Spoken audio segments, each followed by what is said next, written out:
Yes, my brother.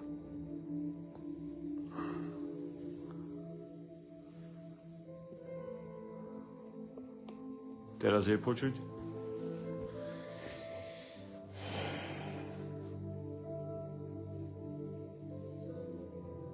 Sláva Bohu za milosť.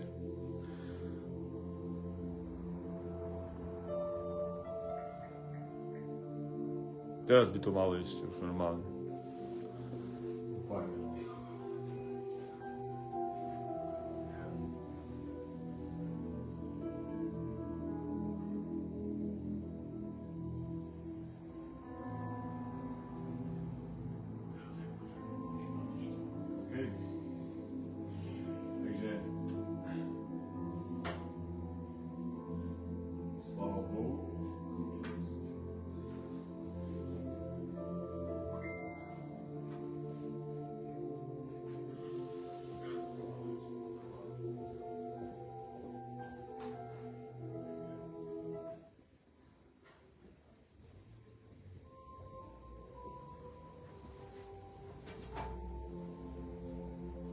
Halelúja. Takže nech vás Boh všetkých žehná v mene Pána Ježiša Krista. Myslím, že ešte raz uvidíme. No.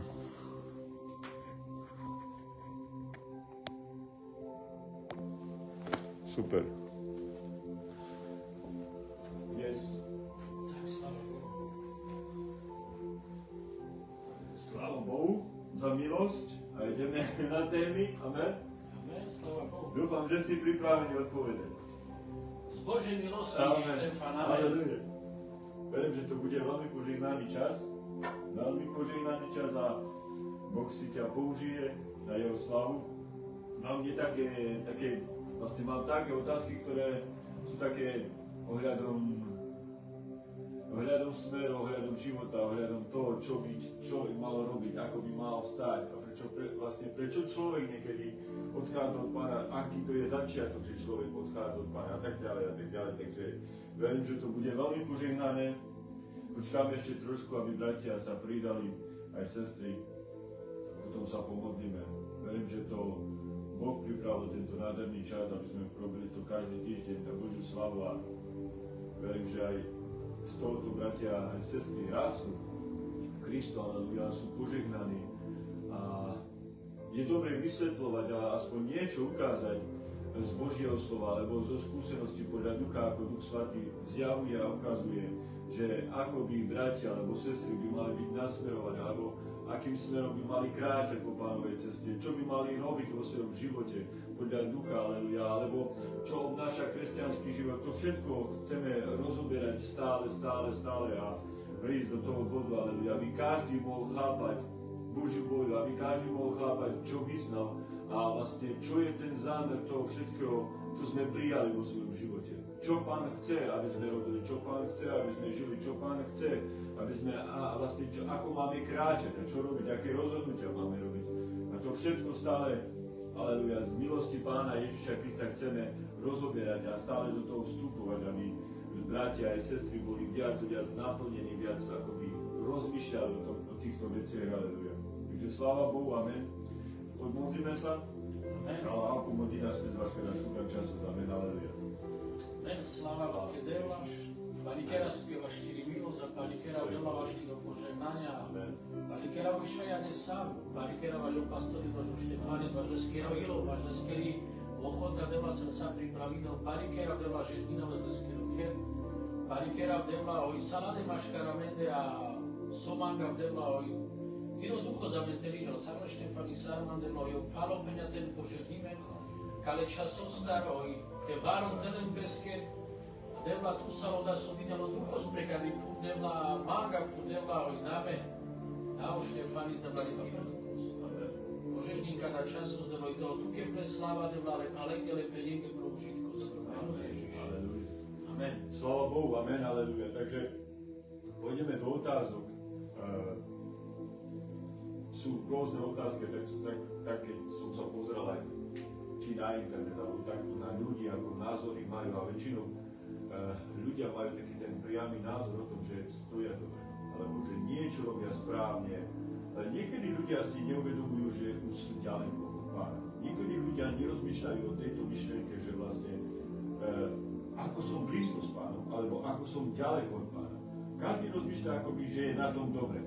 To je taká myšlienka, myslím si v tejto dobe, že každý takto rozmýšľa. No, čo spôsobuje, alebo čo spôsobuje to, že človek sa vzdialuje od Pána?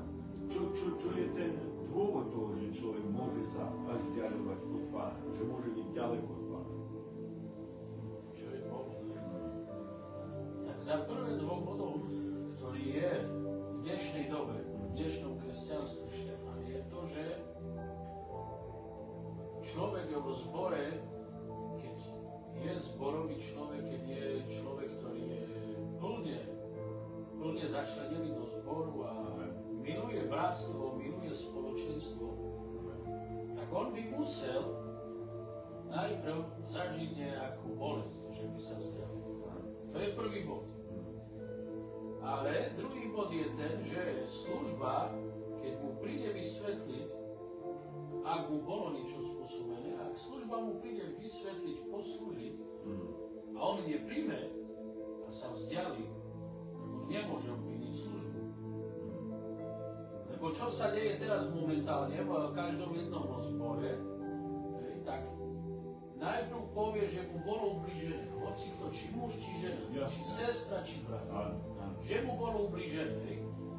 Ale ja viem, že keď to príde do uší pastora, alebo poviem príklad, není prvý, druhý týždeň, tak ešte nič, tretí, štvrtý pastor ho navštívi a sa ho spýta toho človeka, on povie, že je dobre, a pastor už nemá moc mu viac poslúžiť a dostať sa k nemu, tak ho musí tak nechať, lebo povedal, že sa má dobre.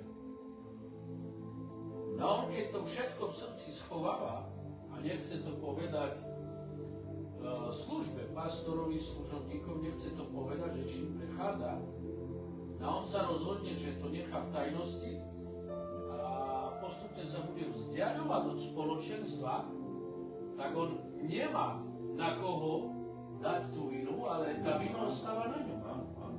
Takže prvým dôvodom je to, že ozaj, ak človek prechádza bolesťou, má to ich hneď povedať službe. Nemá sa hanbiť. Nemá sa hanbiť, má povedať pravdu a taktiež je iný bod. Druhý bod poviem, že prečo sa človek, ako si povedal, spôsobuje to, že je vzdialený. Boh vidí do srdca. My nemáme tú možnosť, my vidíme zvonka. Ale ako to prichádza, napríklad to vychladnutie zo vzťahu s Bohom, je to i hneď, alebo je to nejaký proces? Je to proces, idem k tomu, amen, čítaš mi myšlienky. Teraz ideme k tomu druhému bodu. Človek, ako som povedal, vidí zvonka. A nám sa môže stať zvonka dobre, ale dovnútra vidí Boh. Dovnútra vidí Boh, preto je on Boh, pretože nikto nemá tú schopnosť, ani serafím, nikto, iba Boh. Boh vidí dovnútra. A keď človek, poviem, ten druhý bod už nechce, keď už nechce ten človek zozunoval, je lenivý, tak Boh to vidí. A to postupne prichádza, že Boh mu dá čas a aj ho Boh štucha. Je vnútri nejaký kompromis? Nie. Myslíš, že ten vnútorný človek, ktorý sa rozhoduje tak vzdialovať od Človek. ten človek. On, jeho duch, ľudský duch. Áno. On robí ten človek. On robí človek. My sme duch, duša, telo. A prvý list Korinským 2. kapitola hovorí, že aj Duch Svätý svedčí nášmu duchu, že sme dobrí. Takže tam je toto presne, že Duch Svätý i hneď robí svoju prácu s človekom. A keď človek poľaví a on chce odstúpiť, Duch Boží není násilník. On je gentleman, on ho nechá. A je otázka času, kedy on je, že tak zle nevie, že sa nepohne, alebo si urobí svoje náboženstvo, čo bude robiť. On si urobí svoj vnútorný rituál, on sa sám upokojí tak, že napríklad povie si, ráno vstanem, pomodlím sa, je to v poriadku, ale my vieme, že sa modlí. Aj moslim sa modlí, pravidelne 5 krát do dňa. Vieme, že sa modlí aj katolík. On sa modlí, tiež má na ruke ruženec a modlí sa možno 3 hodiny, ale to je náboženstvo, to nie je vzťah s Bohom. A preto prichádza ten moment, že sa človek vzdialuje, on o tom nevie, pretože on si sám urobí svoju bohoslúžbu, alebo svojom vnútri. A to ho upokojuje, pretože on tak bol. A ten jeho pocit minulý ho upokojuje. Ale keď Duch Svätý koná a reže, pretože Duch Svätý, vieme, že on keď posiela slovo, on ide až do kosti. On ide priamo, on ide do hĺbky. A človek toto ignoruje. Kresťan, ktorý sa vzdialuje, ak toto ignoruje, tak tam už nie je žiadna pomoc, iba jedna. Hlboké pokanie, navrátiť sa naspäť, pretože kresťan je povinný mať spoločenstvo. Pretože je Štefan rozdiel taký, že napríklad poviem, mnohí ľudia hovoria, že budem doma, budem sa modliť, budem počúvať chvály a nebudem nič robiť. Také zle, čo som robil, keď si niečo vie si rozložiť, čo nebude zle robiť. A on urobí toto vo svojom srdci, že povie, a spoločenstvo nepotrebuje. Ale Boh koná takto, že áno, chvála, Duch Svätý má určitý proces skrze chválu, modlitba rána tvoja, alebo povede, má určitý proces v tvojom živote a tvoj rast, ale najdôležitejšie, čo je pre kresťana, je, aby on dostal slovo Božie tvrdý pokrm. A to nedostane. Boh takto zariadil, že ten človek musí prísť do zboru, aby počul si slovo. On keď toto nemá, keď nemá ten tvrdý pokrm v nedeľu, tak on je ako keby, poviem príklad, dieťa, ktoré stále plače, ty mu môžeš okolo neho spievať, ale kým nedostane jedlo, nebude upokojené. Takže Boh zariadil, aby človek mal všetko a on dal povinnosť, a priam nie, že povinnosť, ale to je totožnosť kresťana, že kresťan nemôže byť bez nedeľného zhromaždenia. Nemôže byť. Pretože on, keď príde si vypočuť slovo, tak ten pokrm ho musí živiť do budúcich nedeľ. Tak niekedy sa stretávame sa s ľuďmi, ktorí hovoria, že raz do týždňa si prečíta jeden verš. Alebo nájde si čas raz do týždňa na 20 minút na náboženský život, alebo na modlitbu, alebo na to, aby s niekým rozprával o Bohu. 20 minút za týždeň. Dá sa povedať, že tento človek je ten, ktorý odpadol od prvotnej lásky, čo hovorí zjavenie? Čo hovorí zjavenie 2. kapitola, 4. a 5. verš. Že aby si dával pozor, aby sa navrátil do prvotnej, lebo ako môže človek byť v tej prvotnej láske, ja si myslím, že ako ten človek, keď on tak vychladol, že mu stačí raz do týždňa 20 minút, a to nie ani v cirkvi, mimo cirkev, mimo spoločenstva, ale niekde s nejakým človekom, čo nie je ani obratený, tam sa s ním trošku poháda, tam sa s ním trošku porozpráva, dajú si názory nejaké na 20 minút a on si myslí, že stojí dobre. Je to taká, ja si myslím, že títo ľudia, ja to tak, možno ty povieš to ináč, ale ja si myslím, že títo ľudia majú stratenú tú prvotnú lásku v sebe. Ten vzťah úplne je vychladnutý s Pánom. A teraz len im ostáva, ja si myslím, že ostáva len taká múdrosť na niečo, aby ukazovali, že stále niečo sú, ale pritom nie sú. Že boli, alebo že boli. Hej, amen. Áno, Štefan, dobre hovoríš, ale ti to potvrdím. Slovo Božie číta veľa ľudí. Veľa ľudí, aj nespasených. Ľudí poznám a mnohí vedci, poviem príklad, archeológovia, no každý skúma slovo Božie, každý. Ale kto sa vydá skrze to slovo? Kto sa vydá, že keď ku mne prehovorilo slovo, kto sa vydá? Kto sa vydá pre Boha? Pretože Boh chce, aby skrze slovo Božie ty si pochopil, že ty musíš žiť pre Neho. A Boh to nechce iba od pastora, od kňaza, poviem príklad, od diakona, od chvalíča, od služobníka, ktorí uvoľnili do služby, poviem len ako kazateľ, len ako brat, ktorý mu poslúži. Ale Boh chce, aby každý sa vydal jemu skrze slovo Božie. Slovo Božie nie je určené na to, aby som si rýchlo zapamätal verše a aby som niekoho v chytráctve zachytil v slove a ukázať sa, že ja viem niečo. Na toto Boh nedal slovo Božie, ale slovo Božie má budovať. Ja keď čítam Božie slovo, tak slovo Božie ku mne hovorí a slovo Božie mi nikdy nepovie, ak ja som zlé, že som dobre. Slovo Božie nikdy mi nepovie, dnes si ostaň doma. Slovo Božie mi nikdy nepovie, ty už si tak dosť dobre na tom, že stačí ti do týždňa prečítaj si jednu kapitolu. Práve naopak, Boh buduje tak, že zo dňa na deň chce, aby si bol bližšie k nemu. A to znamená, že viac času tráviť a tento svet má byť viac vzdialený tebe. Amen. Tak ako bol Eliáš, tak ako bol Ján Krstiteľ, tak ako bol Pán Ježiš, tak ako boli apoštoli, že vôbec už pre nich svet neexistoval. Áno, a aj ovečka má svoje právo, pracujeme, žijeme. Ovečka nemá taký tlak, alebo by som povedal bremeno na seba ako služba, ale tiež ovečka má svoje povinnosti voči Bohu. Voči Bohu. Aj voči miestnemu zboru, pretože ak Boh dal, aby v meste bol zbor, a si kresťan, tak ty automaticky musíš prijať tú autoritu, ktorá bola daná v meste. A tak ako si povedal, sláva Bohu, že ľudia čítajú Bibliu, ale to nie je 100% z toho, že ti to dá, aby si rástol v kresťanstve. Pretože môže sa stať, že niekoho litera zabije.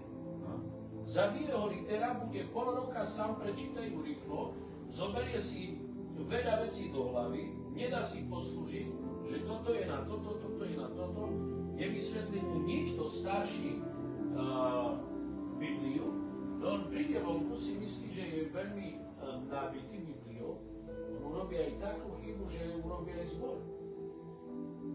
On urobí takú chybu, že zvedie mnohých. Preto je to veľmi nebezpečné byť doma sám. Takže vidíme, že Boh dal slovo Božie, ale tak, že ten človek, ktorý je už uvoľnený do služby, pastor, poviem príklad, či študent pastor, a Boh ho daril darom v duchu svetom, je pomazaný, vie a pozná dobre písmo, tak máme sa riadiť všetci ním. Pretože preto vznikli veľa chýb vzniklo za posledných 20 rokov. Veľa. My vidíme to na svoje vlastné oči, ako je veľký zmatok a to nikto nemôže zaprieť. Medzi spoločenstvom, čo sa týka práce Božej, takto je to, že Božia práca najmä medzi nami všimi Romami, je veľký zmatok. Je úplne veľký zmatok, lebo takto. Chcem sa ťa spýtať na toto je taký, myslím, taký pán dal na srdca, že toto som vybral, tento kontext Biblie, je to Ján 15, 6 až 5 až 7. Čo hovorí Vinič. Teraz ten hlavný kmeň toho všetkého je Ježiš Kristus. Ratolesti nemôžu byť von z Ježiša. A kráľa Miro. A čo je dôležité? Hlava cirkvi je kto? Ježiš. Tak to znamená, že tá ratolesť nemôže byť bez cirkvi. Nemôže. Lebo ani Ježiš vysvetľuje niečo a od teba sa chcem spýtať. Keď niekto hovorí, že nie je súčasťou tela Kristovho, hej? Nie je súčasťou, aby bola ratolesťou, tak môže priniesť nejaké ovocie ten človek? Nemôže. Není možné, aby priniesol, pretože on nemá zdroj. Amen. On nemá zdroj. Amen. On musí odniekaď zbrať, tak ako som povedal. V nedeľu je zdroj. Alebo sú zbory, ktoré majú stredu, ktoré majú pondelok, pretože nemajú budovy. A to je jedno. My máme z Božej milosti budovu, v ktorej môžeme prísť v nedeľu. tak v nedeľu je ten najhlavnejší zdroj. Biblická je biblická. Ale v nedeľu je najhlavnejší zdroj pre každého, aby bral. No on keď neprichádza, neberie, tak z čoho živí? On vieš, ako vyzerá, brat môj, teraz poviem to a pôjdeme k tomu. Aby všetci teraz ľudia pochopili, že keď oni nie sú v zbore a nemajú ten tvrdý pokrm, počúvajte, bratia, dám taký príklad. Keď Amerika začala oslobodzovať koncentračné tábory a otvárali koncentračné tábory a ľuďom sa nedostal pravý pokrm, tvrdý, ako vyzerali? Veľmi vychudnutý. A takto vyzerá v duchovnom svete, bratia a sestry, prepáčte, že to hovorím, ale chcem, aby si sa zamyslel. Viem, že mnoho ľudí pozreli oslobodzovací čin Červenej armády alebo Ameriky a keď otvárali koncentračné tábory, ako tam vyzerali ľudia? Viete čo oni? Oni raz za mesiac dostávali malý chlebík a vodu. Raz za mesiac. A takto vyzerali zle. A tak vyzerá ten človek, ktorý zvonku vyzerá dobre, ale on nebol rok v zbore, nikdy sa nenajedol toho duchovného pokrmu, tak ten človek presne tak vyzerá úboho, utrapenia, vyschnutý, jak ten človek, ktorý vyšiel z koncentračného tábora. Je to tvrdé, ale musí to počuť cirkev. Áno. Tak to vyzerá. Tak to vyzerá človek. A tu dáva Ježiš takýto príklad, ako si povedal, že keď utnú, že keď Boh príde, Otec, a vidí, že tam není to ovocie, tam, kde je, očistí, trošku okresle, poviem príklad, toto daj do poriadku, brat môj, toto sa ti nepatrí, nehovor takto, buď viac pokornejší, viac sa modlí, aj keď to zaboli človeka, ale on prinesie viac ovocia. Ale človek, ktorý vôbec nemá ovocie, rok, 2 roky, 3, Boh sa s ním nebude hrať. Odsvakne, odstrihne. No a ten človek, Ježiš hovorí, že on vyschne a hodí sa do ohňa. Takže človek, ktorý je bez zdroja a je vonku už 3 roky, 4 roky, nič do neho nešlo, vieš, Štefan, pokiaľ tam je ešte v ňom niečo, dá sa tak zachrániť, že sa môže opäť zaštepiť, pretože Rimanom hovorí, vy stojíte preto, pretože máte vieru.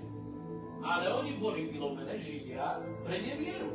Takže dávaj si pozor, ty stojíš pre vieru a oni stoja, oni sú vylomené pre nevieru. Lenže, neviem, či vieš toto, Štefan, že aj takíto ľudia musia si dávať pozor na svoj čas, pretože je tiež tam hranica, keď už Boh nezačlení. Pretože, neviem, či si zažil toto, že keď niekto si odrezal prst, či na píle, alebo nejaký bol úraz. A múdry človek zoberie rýchlo zo zeme ten palec, dá do ľadu a odniesie do ihne s ním do nemocnice, môžu mu prišiť a môže fungovať. Ale tiež je tam určitý proces, určitý čas. A takisto aj my sme údy Kristove, hovorí Ježiš. Keby som povedal, nohe, nepotrebujem ťa a oku. A takisto, poviem príklad, keby som bol len nechne na tele Kristove, rozumieš? Teraz mi niečo prišlo, že ako práva ruka môže nenávidieť ľavú nohu. Nedá sa. Alebo práva noha, ako môže nenávidieť ľavú nohu. To nedáva zmysel, že oni by sa nemali zniesť, lebo oni sú súčasťou tela a musia spoločne spracovať. Koľko ľavá noha má krv, tak aj práva noha má krv. Amen. A kebyže, dajme tomu, práva noha bude mať nedostatok krvi, tak celé telo trpí. Celé. Čiže ja si myslím, že ľudia, ktorí takto rozmýšľajú, akoby, že nemusia byť súčasťou akoby na ten kmeň, čo je Ježiš Kristus, aby prinášali tie ovocie, lebo Ježiš hovorí, ten, kto ostáva vo mne, prináša ovocie. A teraz, ako človek môže ostať v Kristu? Musí ostať tak, že musí rešpektovať to, čo Boh dal. On musí rešpektovať a prijať to, čo Boh dal, nielen autoritu. Teraz nebudeme nadviazať iba na autoritu, ale hlavne na ten kresťanský život, na ten vzťah. Pretože náboženstvo je náboženstvo, ale kresťanstvo je vzťah so živým Bohom. No a on potrebuje ostať v Kristovi tak, že aj keď neviem, čo príde, musí ostať. Pretože teraz rozprávame o tom vinnom kmeni. A je to obraz o cirkvi, ako si povedal. No a teraz ten vinný kmeň je vonku zasadený. No a čo prichádza? Zvonka mráz, prichádza búrka, prichádzajú blesky, prichádza veľké slnko, veľké palenie, a ešte tam prichádzajú aj vtáci, ktorí sedávajú, ale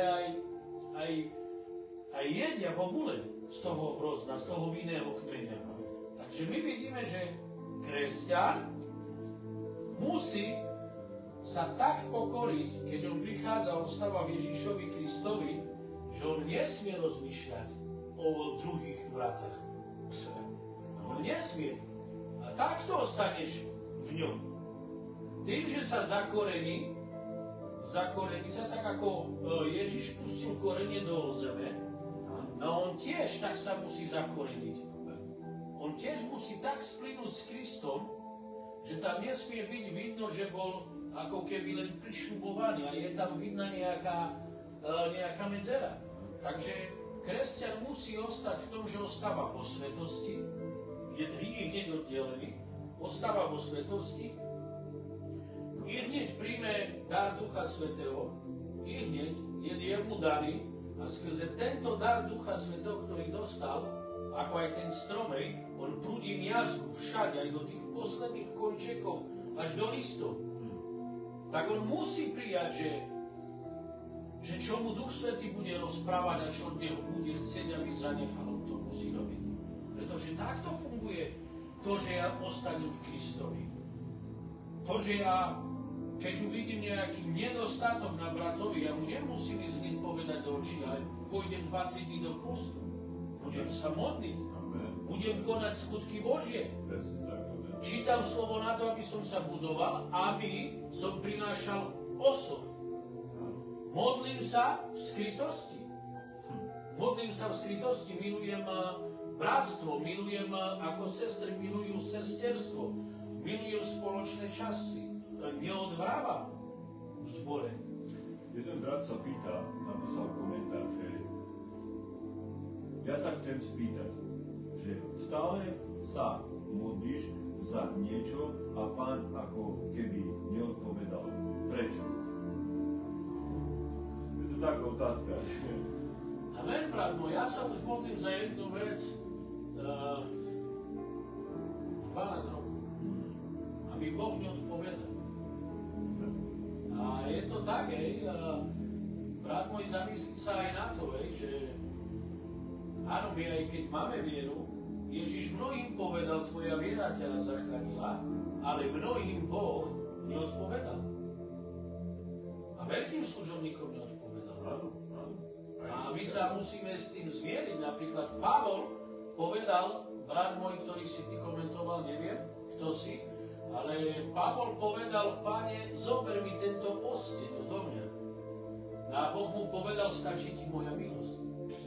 Takže je to všetko na Bohu, brat môj, ale pokračuj v tom, pretože Biblia hovorí, buďte verní na modlitbách. Nebuďte takí, že odstúpite i hneď od modlitby, ale verní, buďte zhovievaví, buďte trpezliví. A to je jedna z vecí, ktorá buduje aj tvoj charakter. Pretože ak sa ty rýchlo vzdáš, brat môj, poviem príklad, po roku, po 2, tak vzdáš to, ale niekedy, brat môj, robí Boh aj toto, že modlíš sa a prejde veľa času a Boh odpovie na tú modlitbu a dá ti to podnosť a to nerozpoznáš. Až potom a povieš, veď Boh mi odpovedal na moju modlitbu. Tak. Joe, chcem sa ťa spýtať, prečo, lebo už sme tu. Amen, amen. A dostali sme sa práve do toho bodu, že chcem práve túto otázku dať. Prečo niektorí veriaci nevydržia vo viere? Prečo oni nevydržia vo viere? Prečo nevydržia vo viere? Tak, tiež veriaci, áno, množné číslo, sláva Bohu. Poviem takýto príklad. Človek je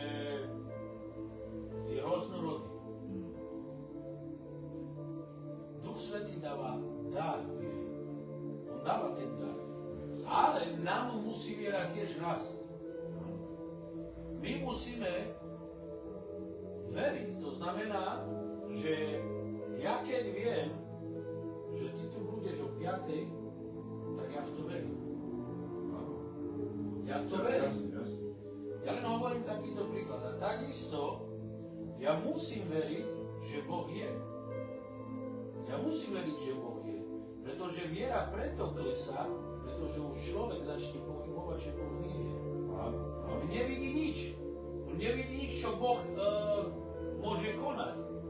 On má pred sebou takú veľkú clonu, že on už vôbec nevidí, čo by Boh mohol urobiť.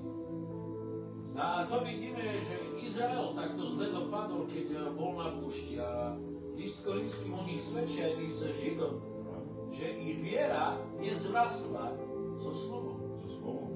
So slovom Božím, a to poviem takto, nezrastla, aby ľudia pochopili, nepreviazala sa to, poviem takto príklad, keď si ľudia robíte kávu ráno a dáte kávu, potom hodíte tam, naliejete tam teplú vodu, potom dáte mliečko, potom dáte cukor a všetko sa to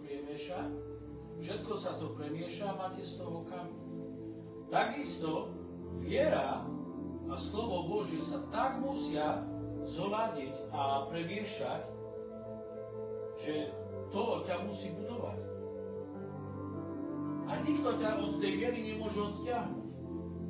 Pretože ak človek stráti toto, že on nemá vôbec žiadnu nádej, ako je napísané, my veríme v to, čo nevidíme a dúfame to, že nám to Boh dá. Pretože ak by som mal veriť teraz iba na to, čo mi Boh ukáže, tak aká je moja viera? Pretože Boh povedal, blahoslavení sú, ktorí nevideli a uverili. Preto Židom toto hovorí, že my neveríme ani nedúfame v to, čo vidíme, ale v to, čo nevidíme. A tak človek, ktorý prichádza do zboru a prijal Ježiša Krista a má tú prvotnú lásku a má ten dar, on keď začne nasledovať Ježiša Krista a aj keď počul dobré evanjelium, a poviem príklad, je z takej strednej vrstvy, pretože aj život, ktorý on žije, ho môže odobrať od viery a nevydrží vo viere. Pretože začne si ihne prepočítať všetky náklady, čo ho bude stať celé kresťanstvo. Aj preto, Štefán, dnešní kresťania padajú. Pretože oni si prepočítajú, veď už ja nebudem môcť to. Dá sa tu povedať takto, že ako hovorí v Matúšovi 13. kapitole, že oni sú tá skalnatá pôda. Tak. Oni nemajú koreň. Títo ľudia vôbec nemajú koreň, lebo keby mali koreň, tak ostávajú, ale keď príde búrka, príde niečo na nich, oni hneď riešia takýmto spôsobom, sobie predali hlave strach. Sobie predali Ježišov strach. Aby si, neviem, zobrali to, čo im vlastne ani nepomôže, ale uškodí. A to je ten nekoreň, kde nemá priestor. Áno. A to je to, že človek nevydrží vo viere, pretože poviem príklad, Šalamún, aký bol veriaci? Bol to veľmi veriaci človek. Boh sa mu dal spoznať, priamo Boha videl. A potom on neže zmalomyselnil, ale jeho viera tak klesla, že on dovolil, aby jeho viera dovolila, aby postavil iný chrám pre iných bohov. A takisto aj Mojžiš, teraz pravý opak poviem, Mojžiš povedal, že pre vieru a pre hanobenie Kristovo si vyvolil radšej sa volať Židom, ako faraónovým nástupcom.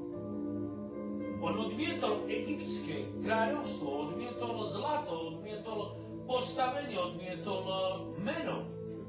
Všetko odmietol Mojžiš. Len preto, že jeho viera mu povedala, že to, čo bude žiť od svojich 40 rokov nahor, bude na to, že on bude Boží. Boží muž. Chcel by som vedieť, takto pre všetkých, ktorí budú na tomto live a budú pozerať, aby si mohol povedať, čo znamená zostávať v Kristovi, ale taký praktický spôsob. Hej. Čo to znamená ostávať v Kristovi? Prakticky. Ako vyzerá každodenný život, ako vyzerá ten človek, ktorý je v Kristu, drží sa Krista. Hej. Ako by to malo byť s tým človekom? Ten človek, ten kresťan, on musí byť iný. Na ňemu musí byť hneď rozpoznané, že ten kresťan je iný od toho človeka, ktorý je ešte neznovu zrodený a nepozná Krista. Ten človek musí byť automaticky iný. Musí sa zmeniť tá praktická časť, že on ostáva v ňom, pretože list Jánom hovorí, že my máme nie na 50, na 60, ale na 100% nasledovať Kristov život. To znamená, že takýto kresťan v praxe si má uvedomiť to, že on musí preštudovať Ježišov život. A to všetky 4 evanjelia. On musí tak dobre poznať ten kresťan v praxe, ako si povedal, že to, čo Pán Ježiš Kristus vo svojej láske a v milosti robil, to musí konať aj on. Modlitba z lásky. Vo vzťahu k Bohu chcem rozprávať s Bohom, nielen žiadať. Ja napríklad som na modlitbách, ale len rozprávam, prečo Pane toto, prečo Pane, nežiadam nič. Otázky.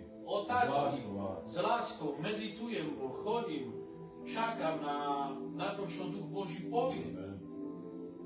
Takže človek, ktorý musí mať tieto veci praktické, že on musí byť modlitevník, tak ako bol Ježiš. Koľko mu Pán dá, to je milosť, že niekto ide na kolena a tráví tam, poviem príklad, 20 minút. Keď tráví modlitbou hodinu, 2 kresťan, poviem príklad denne, je to nádhera. On musí byť tiež vo svojom vnútri, musí horieť taký oheň, ten prakticky on musí cítiť, že v ňom horí túžba. Toto je tá praktická časť, že ostáva v ňom. Musí v ňom horiť túžba po Bohu. Musí, áno, praktizovať slovo Božie. Musí brať a počúvať, čo k nemu Boh chce rozprávať. Musí prísť do zboru, prijať Pánovu večeru. To je praktická časť. Musí počúvať Božie slovo, musí sa dať budovať. A nesmie odmietať autoritu. A hlavne ten človek, ktorý je kresťan, ja si myslím tiež, že on musí byť povzbudený pre nich. Pre iných. Amen. To je veľká podpora pre iných ľudí. A ja si myslím, že každý kresťan by toto mal mať v sebe. Každý brat a sestra musí byť ten, ktorý je pre iných ľudí povzbudzujúci pre bratov a sestry, aby nasledovali cestu Pánu. To je také praktické, to je také, čo by každý človek mal nosiť vo svojom živote, lebo je duchovný, je v Duchu Svatom. Ak niekto chodí v Duchu Svatom, tak nemôže mať nezaľubu podporiť, ale ukázať možno vzor pokory, vzor lásky, vzor poslušnosti iným bratom, aby videli oni, čo a ako pracuje Duch Svatý v ňom. Ak to nejaký brat nemá, alebo sestra, všeobecne všetci kresťania, bratia a sestry, tak tam nie je nejaký problém. Myslím si, že tí ľudia dokonca ani nerastú. Lebo keď máš vzťah s Pánom, keď si vo vzťahu s Pánom a tráviš čas na modlitbách, tráviš čas vo slove Božiu, tráviš čas so službou, kde slúži služba a počúvaš slovo Božie, nechávaš si radiť, tak ty si zbudovaný, aby iní z teba boli podbudení. Ale ak to není tak to znamená, že ten človek má nejakú chybu a dokonca nechce si to priznať. Je to tiež tá praktická časť k tomu patrí, čo si povedal, aby ten človek ozaj ostal v Kristu, pretože Ježiš to robil. Amen. Pretože Ježiš to robil, Ježiš bol vzorom. A čítame Lukášové evanjelium, že keď Ježiš vyrastal, aj my keď rastieme v Kristovi, tak on bol milý, ľubý všetkým. Lukášové evanjelium tu hneď rozprával, učil sa Ježiš, ale bol všetkému ľudu bol milý. Pretože jeho správanie, jeho chodenie bolo veľmi ľúbe. Bolo viditeľné, že ten človek, že ten Kristus, je oddaný pre Boha. Je oddaný a čaká, pretože Pán Ježiš taktiež čakal na svoju službu. Pán Ježiš taktiež čakal na svoju službu a takisto človek, ktorý prijal Ježiša Krista, je kresťan a chce ostať stále v kresťanstve a v Kristovi, tak on musí čakať a byť pripravený na svoju službu. Ale dnes je to naopak. Dnes človek chce službu, ale chce byť v hriechu. No a teraz ideme do tej otázky. Presne, a vidíš, ja verím, že Duch Boží je tu na tomto mieste a pracuje nádherne. Ako človeka mení hriech? Tu môžeme vidieť, že naozaj Duch Svätý pôsobí a ďakujem Bohu za to, že je medzi nami, že svojím duchom pracuje. Ako človeka mení hriech? A prečo človek potom nechápe, on vedel o tom, ale nechápe to pokánie? Prečo? Hriech, ak prichádza hriech do života kresťana a hneď sa s ním kresťan nevyrovná, nie že nevyrovná, ale nevysporiada, nedá ho preč, tak on ani nevie, čo si spôsobil. Pretože odplata za hriech je smrť. Automaticky človek, ktorý dovolí kresťana, aby v jeho dome prišiel hriech, on prijal smrť. On keď dovolil hriechu, aby hriech si takto sadol u neho doma, tak on automaticky prijal smrť. Už len otázka času. No a ako potom im vysvetlíš? Lebo, dobre, oni prijali ten hriech, teraz žije s ním hriech, niekde v ich domácnosti alebo v ich srdciach. Dobre, je to tak. No ale čo tá milosť? Čo s tým potom? Milosť je, že... Ale v prvom rade, prepáč, oni už boli kresťania, oni vedia, čo je to, všetko. Amen. A potom tá milosť tam je. Takže čo ako tí ľudia majú odísť od toho hriechu, alebo že dobre, že majú milosť? Nie. Majú odísť, majú sa hneď vysporiadať, dať preč ten hriech, činiť pokánie, ľutovať a žiť kresťanský život. Pretože ak ja poviem takto, že hreším, že môžem hrešiť, ako hovorí list Rímanom, no tak je milosť, no tak hreším. Nie, list Rímanom jasne hovorí, že aj keď my poznáme milosť, aj keď poznáme, aký Boh dobrý je, tak my nemáme hrešiť. Nech sa to nestane. Viem, že stále študuješ, ty stále si v tom, si požehnaný Bož a ďakujem Bohu za teba naozaj. Práve túto otázku, stále od toho hriechu chcem povedať. Odkiaľ má tú moc ten hriech, že zatvrdí človeku srdce? Odkiaľ má moc? Že môže zatvrdiť, lebo my vieme, že to je tak. My vieme, máme skúsenosť, že ako to on robí, že ten hriech naozaj zatvrdí človeku srdce pre pokánie. Hriech to urobí tak, že to je moc od toho zlého. Je to moc od toho zlého, my vieme, pretože odplata za hriech je smrť, to vieme. A tak ho zatvrdí ten hriech, že človek, kresťan, hlavne kresťan, ktorý je už pokrstený, chodil 2-3 roky, tak ho zatvrdí pretože Boh vidí v srdci človeka, že ten človek nevie, nie že nevie, ale nedal veľkú hodnotu krvi Pánovej. Nedal veľkú hodnotu krvi Pánovej. Pretože tá krv a tá obeť, ktorá bola, on si musí uvedomiť, že nemôžem to urobiť, nemôžem hrešiť, pretože krv Pánova, tá obeť, je väčšia. Má väčšiu cenu, aby som ja spôsobil niečo. A potom prichádza tá tvrdosť. Prichádza tá tvrdosť v srdci, pretože keď nebol Duch Svätý v srdci, bol tam kameň. Bol tam kameň. No a Duch Svätý, keď vidí, že ty si pestuješ hriech, tak Duch Svätý odchádza, nebude si dávať ruku s hriechom, on odchádza, tak ako vidíme, že vieme, že človek je zapečatený, tam je pečať Ducha Svätého, že je tam Boh, bol tam Boh a urobil tam veľkú prácu, ale ja myslím to tým, že Duch Svätý nebude rozprávať. Je tak zarmútený, je tak z teba nešťastný, že nebude rozprávať, kým neuvidí, že sám človek si vstúpi do svedomia a povie: Pane, ako som ti urazil? Pane, ako som ti spôsobil bolesť? a ich nedáva veci do poriadku a kaja sa. Pretože, prečo viem, že už Duch Svätý s ním rozpráva? Pretože hneď prichádza oddelenie. Ty keď zhrešíš, tá prvá cena, Štefan a milí bratia, ktorá je tá prvá cena, ktorá je za hriech. Hneď sa Boh od teba oddelí. Hneď. A Duch Svätý je Boh. Hneď sa Duch Svätý od teba oddelí. Už s tebou nerozpráva. Kto s tebou rozpráva? Tvoj pocit, tvoja múdrosť, tvoje skúsenosti. Iba toto už človeka vychádza, vyžaruje. Ale Boh chce, aby si hneď začal konať. Pretože vidíme príklad, poviem, Davida. Kráľa Davida, keď dopustil on hriech, aký bol pomazaný? Biblia hovorí, že Duch Boží od neho neodišiel.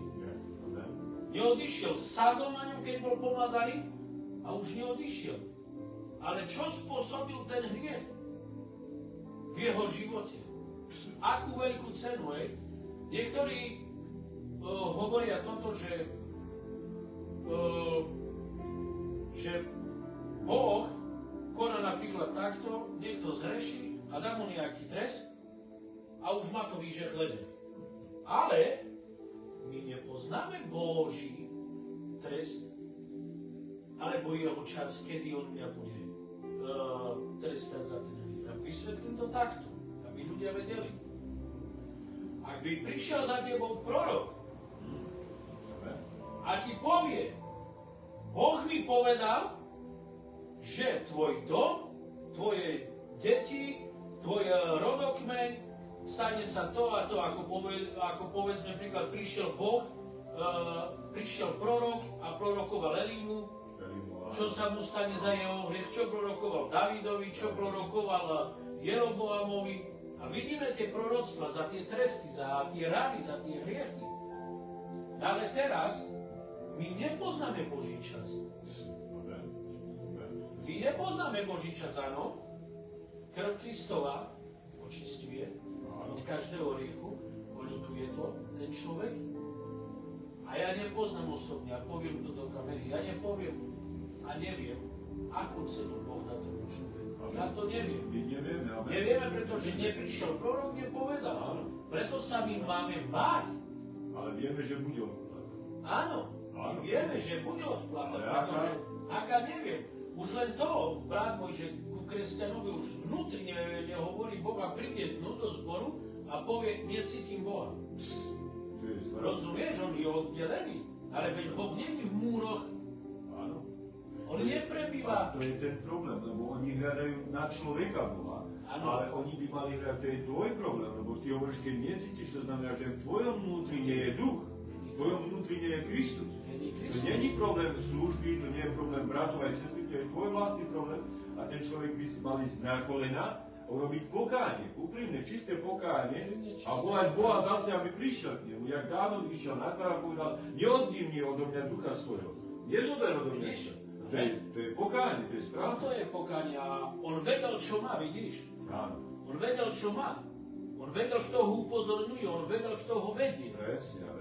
No a tak ako si povedal, že čo ten hriech spôsobí? No spôsobí to, že hneď, tam je hneď, poviem príklad, šoferuješ, nech si dávajú pozor všetci. Šoferuješ autom a niekto niečo urobí ti, či vzadu pozeráš, alebo nechce ti dať prednosť, alebo hoci čo, alebo v práci, alebo doma a ty začneš hrubo rozprávať. Hrubo, škaredo, povieš nejaké slovo a človek si neuvedomuje a hneď tam je to, že Boh odchádza. Ja napríklad som tak vnímavý, ja som vnímavý na Ducha Svätého, pretože ak pociťujem 2-3 dní, že už tam není ten oheň taký, tak viem, že musím priložiť. A viem, ale hneď si dám aj otázku, Pane, čo som spravil? A ľudia nie sú takto úprimní, ako David bol úprimný. Nie sú úprimní. A oni hľadajú v dobrej kázni, oni hľadajú veci v dobrej biblickej, vo požehnanom pastorovi. Áno, to je všetko bonus. Tak ako som povedal, potrebuješ tvrdý pokrm, potrebuješ spoločenstvo, ale ak ty si urobil hriech, brat, moja sestra, no ako môže urobiť pastor za teba pokánie? Ako môže druhý brat za teba urobiť pokánie? Veď Duch Svätý to čaká od teba, lebo ty si prijal Krista. ty to urob, ty si daj do poriadku vzťah s Bohom skrze svoje vnútro. Veď vieš sa pozrieť, veď máš aj oči duše. Biblia hovorí, že človek má oči duše. V Númeri to hovorí, že človek má oči duše, on vie, čo je v ňom. Veď človek pozná svoje vnútro, či sa hneva, či pretvaruje hnev, či vie milovať. Taký človek, ktorý sa izoluje, povedzme, od kresťanstva a hovorí, že stále je kresťan, je to nebezpečná vec? Veľmi nebezpečné. Je to veľmi nebezpečné, že? Lebo ten človek nemá, kto by ho napomenul. Ten človek nie je súčasťou niečoho, čo Kristus dal a je len izolovaný. Otázka času, kedy ten človek padne, ale tak padne, že málo kto by ho mohol prebrať. Iba Boh. Pretože izolácia, už to slovo izolácia znamená, že keď ty dáš izolant na stenu, poviem príklad polystyrén, to znamená, že z inej strany nepríde nič. Ani z tejto strany nepríde nič. Neprepustí. To znamená, že ty si dal väčší, poviem príklad, ty si dal väčší múr pred sebou, ako keď bola tá vo svatyni svätej, keď bol ten koberec, ktorý nemohol nikto roztrhnúť, iba Boh. Toto robí človek. Toto robí človek. Vo svatyni svety bola opona a bola tak urobená, že nebolo sily na zemi, aby ju niekto roztrhal. Iba Boh. A preto hovorím, ak človek už prijal Ježiša Krista, bol pokrstený, chodil do zboru a potom z ničoho nič sa tak zaizoluje, to je ešte, brat môj, horšie, ako keď utneš ten konár, túratonec a hodíš na zem, on časom vyschne. Ale tu je takto, že on sa sám zabalí s niečím, poviem príklad do igelitu, alebo do folie, on sa sám zabalí a sám sa odreže. A tam je väčšia a rýchlejšia smrť, ako keď ten, ktorý bol odrezaný od Boha, je na zemi. Pretože Boh ho opäť môže zaštepiť aj toho. Ale ten človek má menej času, ako ten človek, ktorý je len ratolec odrezaný od Boha. Títo izolovaní ľudia väčšinou cez internet, len cez internet to dokážu hovoria pravdu. Veľkú pravdu stále hovoria, ale ja si myslím, že pravda takto, ako by mala byť reprezentovaná pravda? Akým spôsobom by mala byť reprezentovaná pravda? Amen. Dobrá otázka. Pravda by mala byť reprezentovaná tak, ako je napísané v Božom slove. A my vieme, že pravdu začali kázať apoštoli. Skutky apoštolov kniha, tam není čo dodať, ani odobrať, ani pridať. Je tam zrodenie cirkvi, je tam zrodenie zborov, založenie zborov, krsty sú tam. Skrátka, všetko tam je to, čo sa musí naučiť teraz aj pastor, služobník Boží, ale aj čo sa učí aj cirkev, aj ovečky. A tam máme celú pravdu. Čiže, ak tí ľudia, ktorí sú na internete, aj my využívame tento internet preto, aby sa pravda rozdala, aby pravdu každý poznal, ale je tá falošná pravda, ktorá sa šírila cez internet, že tebe je dobre, tak ako si, ostaň doma, pretože v zbore budeš mať toto, pastori robia toto. A vidíme, že toto sa robí tam. A je tam viac škody ako užitku. Oni nestávajú, ale búrajú. Tak. A preto, keď je človek v pravde a je požehnaný, je tak požehnaný, že on môže vyučovať. Je tak požehnaný, že on môže evangelizovať. Je tak požehnaný, že on môže byť pastorom a on si zvolí cestu internet, tak on nemá pravdu. Nemôže mať pravdu, pretože takýto človek, on sa musí pokoriť a aj povedať pastorovi. Mám veľkú túžbu slúžiť. oddelujem sa a cítim vo svojom živote, že mám veľkú túžbu slúžiť. Modlite sa za mňa. Modlite sa za mňa. No a služba uvidí. Boh to dá, ale služba sa bude modliť za toho človeka. Vieš, No a ja poznám ľudí, ktorí hovoria pravdu, ale počuj, boja sa modliť. amen. Povieš mu, modli sa. A tá kana nemá modliť. Proste má strach modliť sa, ale pravdu bude presadzovať. Že on vie pravdu, ale nie je modliteľník. Ako môžeš hovoriť o pravde, keď ty ani nevieš medzi ľuďmi sa modliť? Cez internet nevieš s ľuďmi sa modliť, tak ako pravdu ty poznáš. Ako chytráctvo to robí. A toto je tá... Takto. Ľudia to pokladajú za múdrosť, nezmenení vo svojom živote, neznovuzrodení, neschopní chodiť v novom živote, hovoria tomu, že to je múdrosť, ale to je bláznovstvo. To je sveta. To je bláznovstvo. Ja len dokončím tú myšlienku, že takíto ozaj bratia, ak chcú mať pravdu, oni musia byť vonku na uliciach, nie na internete. To, že ja budem kázať na internete, áno, ja som robil live, keď bol COVID.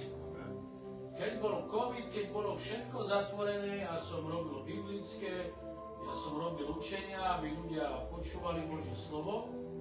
Ale ako náhle sa otvoril zbor, ja som s tým prestal. Pretože to nevedie nikam. To nevedie nikam iba do zbúry, vedie to iba do toho, že kresťanstvo sa ukazuje v zlom svetle. Kresťanstvo sa ukazuje, ako keby bolo nezrelé. A preto má takýto človek si uvedomiť, že ak mám dar učiť, ak mám dar evangelizovať a viem evangelizovať, tak radšej si vyvolím, že budem hodinu vonku kázať evanjelium, ako budem hodinu na internete kázať. Pretože zapnú sa tam iba moji známi, no a moje ego a moje vnútro sa upokojí v tom, že mi dali like a že mňa počúvali. Ale nemám pri sebe nikoho. Takto, Štefan, nemám pri sebe nikoho. Mám len pred sebou telefón. A pre mňa to bolo veľmi ťažké počas covidu kázať cez internet. To bolo veľmi ťažké, pretože som si predstavoval kazateľnicu a vidím ľudí. A srdce ma bolelo. Ale človek si urobí virtuálny vzťah a si myslí, že je v pravde, ale práve naopak. Práve naopak Boh povedal, choďte a kážte evanjelium všetkým národom. Ak som schopný muž, ak som schopná žena a evanjelium nie je zakázané nikomu. Amen. A to je tá najväčšia pravda, aká môže byť na tejto zemi. A najväčší zázrak, že Pán Ježiš Kristus vstal z mŕtvych, to je najväčší zázrak. A najkrajšia správa, ak toto mňa nemotivuje, a ja nepôjdem vonku, ja nie som evangelista darom, povolaný, ale ja v tom dare, ktorom chodím, tak ja viem, že Boh ma raz oberí na súd a sa ma spýta, prečo som sa neobohatil v tom dare. Prečo som nepriložil viac dreva, prečo som sa viac nenamáhal.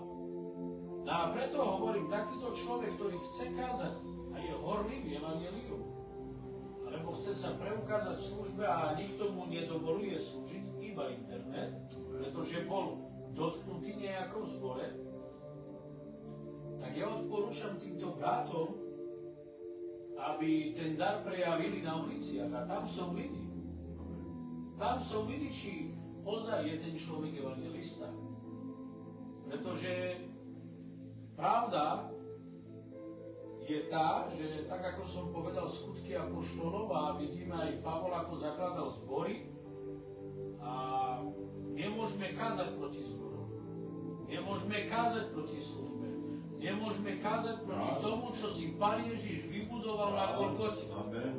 Sláva Bohu. Nemôžeme ho dopustiť alebo urobiť. Vôbec. Každý jeden kresťan musí mať svoj duchovný domov a svojho duchovného vodcu. Je možné, aby kresťan mal akoby disciplínu v milosti Pána Ježiša Krista. A v milosti disciplína. Životná. Tak milosť je nezaslúžený dar. Milosť je je nezaslúžený dar a vďaka Bohu za srdce Božie, ktoré bolo milosrdné a sme dostali dar, ktorý nám nepatrí. Ale ja musím byť disciplinovaný. V tej milosti. Amen. Amen, ja musím byť disciplinovaný. Ja musím stále vravieť, Pane, som hriešný, som bol hriešný, ešte som hriešný. Pretože pokánie a evanjelium to je celoživotné pokánie. To nie je len o jednom pokáni. To nie je len o jednom pokáni, že poviem raz, Pane, odpust. Ale čo keď sa prejde muž mestom a pozerá všade, kde sa mu nepatrí? A Ježiš povedal, len okom pozrie, že už máš hriech. Máš hriech, vysvetol Ježiš. Amen. A nikto nemôže chodiť takto dole hlavou, ale viem, že každý sa pozerá. Alebo myšlienkou, alebo niečím iným. Človek môže zhrešiť. Ale tá disciplína v milosti, ktorú sme my dostali, my tú milosť, si ako keby musíme ich chrániť. Ako oko v hlave. A to je tá disciplína, to je ten poriadok, že poviem si vo svojom srdci, poviem si vo svojom vnútri, Pane, veď patrilo mi iba veľké odsúdenie a peklo. A Ty si mi dal milosť. A prečo by som sa ja nemal disciplinovať? Poviem príklad. Dnes ľudia vstávajú takýmto smerom. A to každý vstáva. A ja tak vstávam. Ja sa priznám, a ja tak vstávam. Predtým ľudia vstávali takto. Zvonil budík o 6:00 a pri poličke mali cigarety. Vstali, i hneď vybrali cigaretu, dali do úst, nezapálili, išli dole schodami, kto mal poschodový dom, alebo išiel len do kuchyne, zapálil, postavil vodu na kávu, mobily neboli, no a sedel a fajčil. To bol mobil. To bol mobil. Teraz kresťania zazvoní telefón, budík, vstanú a i hneď na mobila, čo otvoria prvé, neviem akú aplikáciu. Ale to urobí. To urobí. Prečo by som si ja nedal disciplínu takúto? Dobre, nech zvoní telefón, je to dobrá pomôcka, ale idem hneď do Biblie a prečítam si prvý verš. Ja tak vstávam, že keď zazvoní budík, otvorím, i hneď idem do Biblie, verš dňa. Verš dňa, začnem na to uvažovať, položím mobil stranou, vstanem, ja kávu ráno nepijem, urobím kávu pre moju manželku, dám, aby karmica začala pracovať, brie voda, no a idem do kúpeľne a tam rozmýšľam o Bohu, tam už modlím sa, tam už hovorím pár slov. Prečo teraz by som si ja nedal takú disciplínu v tej milosti, v tej viere, že poviem, Pane, veď nezaslúžil som si to. Pane, čo mám ešte viac urobiť preto, aby som sa Ti páčil, pretože ozaj Boh hovorí, že bez viery není možno, aby si sa páčil. No ako to, že ja sa ako keby sám neformujem skrze to, že Boh so mnou rozpráva, iba keď budem s Bohem, iba keď budem s bratmi. Veď Boh preto urobil to, že za každého jedného zaplatil, aby každý jeden dostal dar Ducha Svätého, ako hovorí Joel, že prichádzajú dni, keď vylejem svojho ducha na každé telo. A čo je, ja si myslím, že v tej disciplíne, v milosti, keď dáš disciplínu, tak človek si dokáže vybudovať tú hlbokú vieru v srdci. Áno, lebo vie, kde má byť, taká disciplína, on vie, kde má byť ten daný deň, tú danú hodinu, on vie, čo má urobiť ten deň, on vie, ako sa správať na nejakých, to je všetko tá disciplína v milosti, lebo v milosti, keď chodíme, tak my sa učíme medzi ľuďmi chovať sa. My sa učíme byť v cirkvi na čas a byť dokonca, niektorí ľudia tak sú disciplinovaní v tej milosti, že ich srdce je tak spokorené, že sú ochotní pomáhať v cirkvi. A Tak to je disciplína v milosti, že Boh dáva tú milosť. Niečo urobiť pre meno Ježiš Kristus. Ak človek do toho nevstupuje a nezačína to robiť, tak to znamená, že ten človek len má tú milosť, no bez ochoty. Nechce pridať ruku, nechce seba samého použiť na niečo, aby meno Ježiš Kristus bolo oslávené a vyvyšené. Proste on pozná milosť a tomu stačí. Ale to, že pozná niekto milosť, to nestačí. V milosti musíme aj žiť a v milosti, keď žijeme, tam je disciplína. Disciplína plnej lásky, nie čakať od druhých lásku. V tejto disciplíne je láska v tebe a ty ju ukazuješ. Ty ju robíš, ty dávaš kroky, ty ukazuješ verejne všetkým, že ty si disciplinovaný v milosti plnej lásky, ktorou kráčaš a robíš veci, ktoré si nikdy nerobí. Ak to človek nerobí, tak nie je disciplinovaný a milosť len pozná. Je dobrá pre toho človeka tá milosť. No, neviem nej chodiť. Amen. Je to tak, pravdu, pretože disciplína ťa učí. Áno. Vyvarovať sa aj chyba. Áno. Pretože človek, ak už robí chyby, alebo zašiel troška od Božej milosti, tak ako Pavol povedal, to nie je, ale Božia milosť to robila. A tento muž bol veľmi disciplinovaný, apoštol Pavol. A je všetci apoštoli, Peter, dokonca Pán Ježiš ich tak tvrdo vyučil, že tam je tvrdá ruka, výchova, tam je Božia výchova tvrdého učí aj tvrdosti. Pretože im povedal, ak vy nebudete mňa nasledovať, ak vy neopustíte matku, ženu, deti, polia, nie ste ma hoden, každý učeník. To si musí uvedomiť, že bez disciplíny nie je ako keby, poviem príklad, nie je ako keby, ako sa hovorí, bez práce nie sú koláče. A takisto táto disciplína, ktorá prišla skrz uvedomenie to, že som dostal milosť, tak mňa formuje a buduje. Buduje ma, ale tak ma buduje, že ozaj moja viera musí mi povedať, toto si ešte neurobil. Vykonaj toto. Áno, aj ten príbeh, keď Ježiš hovorí, ten, kto chce ísť za mnou, Musí zaprieť sám seba. to je nejaká disciplína. Amen.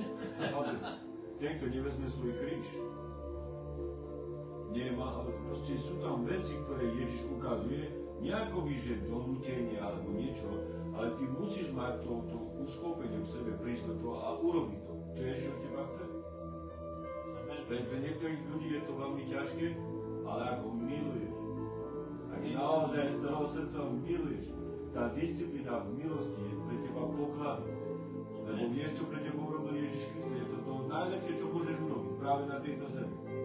Na tejto zemi, čo môžeme, najlepšie, čo môžeme robiť pre každodenný život, je to mať v sebe disciplínu plnej milosti.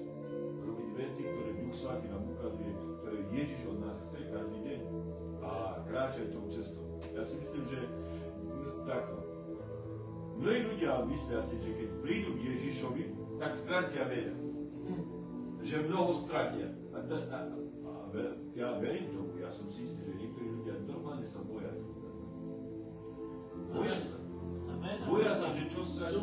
Sú takíto ľudia, pretože ja som to už videl na vlastné oči, že keď chceš ísť evangelizovať k takým ľuďom, ktorí sú bohatí, veľmi bohatí, tak oni zatvárajú tiež dvere. A videl som jednu pániu, boli sme kupovať s Milanom, s bratom. Sme išli po práčku, ale tu nedaleko, mesto, možno 15 minút cesty. Pred rokom asi, neviem. Asi rok už je to. No a bola tam jedna pani, veľmi bohatá. A upratovala kostol. Upratovala kostol a ja hovorím, poznáte Ježiša? Hej, ale nehovor mi o ňom. A hovorím, čo robíte? Tá ja tu je vedľa zbora a chodím upratovať. A ja som sa zamyslel čudné. Upratuje zbor a nemá vzťah s Bohom. A Ja hovorím, a čo je to za církev? Oni ma platia za to. Som ostal prekvapený. Hovorím, ja vám chcem povedať evanjelium. Nie. Minútu. Ona nie. 30 sekúnd mi dajte. Za 30 sekúnd som jej v angličtine povedal evanjelium. Musel som to povedať. Ale keď my sme sa obzreli, čo ona vlastní, aký má veľký majetok, aký má život, tak sme sa pozreli obidvaja na seba, ja s Milanom, a sme povedali, no nepríjme Krista kvôli tomuto. Veľký pozemok, vila veľká, ako keď vidíte vo veľkých filmoch, tie anglické, priam by som povedal, že to je zámok, nie vila. Takýto dom mala možno, povedala nám, koľko izieb má, skrze 40 izieb. Ona manžela jedno dieťa. A nechcela prijať Ježiša Krista, pretože to, čo si povedal, je pravda. Videl som to na vlastnej koži a mám aj svedectvo z toho, že boja sa, pretože oni vedia, že musia sa vzdať veľa vecí. Vedia o tom, ale mne osobne, Štefana, nevadí, že človek je požehnaný skrze majetok. Ale najdôležitejšie je v srdci človeka, že sa vzdá hriechu. Nie, že on má dom, alebo má veľký pozemok, alebo má veľký dobytok, nie. Ale Boh chce, aby to, čo činí ho hriešným, že prijal hriech do svojho života, tá neposlušnosť skrze veci, ktoré napácha, to chce Boh, aby človek rýchlo odstránil a dal preč. Mnohí ľudia takto rozmýšľajú, že stratia veľa. Takto, že stratia niečo, oni stratia, ale oni si neuvedomujú, že oni stratia to, čo ich chce zobrať do pekla. To je tá ich vina. Lebo vinní sme všetci, podľa Rímanov. Ako Pavol hovorí. Celý svet. Všetci zgrešili. Nie nikoho, ktorý by stál dobre pred Bohom. Všetci. Čo Boh chce? Očistiť svojou krvou tých ľudí. On nechce tvoje majetok, on nechce tvoje peniaze, ktoré máš na kartu, on nechce tvoje hodnoty, ktoré on len jednu vec chce. Chce ti pomôcť, aby si nešiel do pekla. To je Boží cieľ, to je Boží, ten cieľ Boží pre každého človeka na tejto planete. A zároveň, čo Boh chce, vďačnosť. Za to, čo urobil pre teba, že sa to dozvieš, tak chce vďačnosť. Chce od teba, aby si bol zbudovaný už neviac s týmto svetom, ale ním, skrze Ducha Svätého. To je niečo úžasné. Veď svet buduje ľudí pre peklo. A to vieme. Svet buduje ľudí pre peklo. Ale Ježiš buduje ľudí skrze Ducha Svätého pre večný život v Božom kráľovstve. A niektorí ľudia do toho nechcú ísť, lebo stratia veľa. Ale oni si neuvedomujú, že oni strácajú ten večný život. Strácajú ho. A to je to, že tí ľudia, ja ich vidím tak, oni nemajú uvedomenie, Štefan presne si povedal, nie čo dodať k tomu, ale jednu vec len poviem, že môžu získať viac, ako stratili.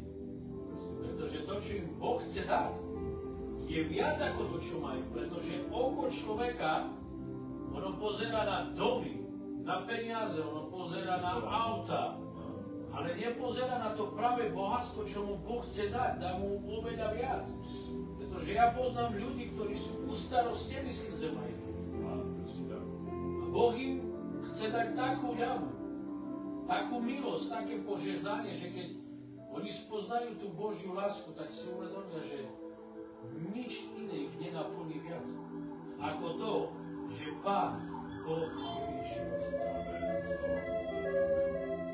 Vieš, ja si myslím, že takisto kresťania, nestali kresťania, ktorí nie sú stabilní v kresťanstve, oni majú veľký problém vo svojom živote.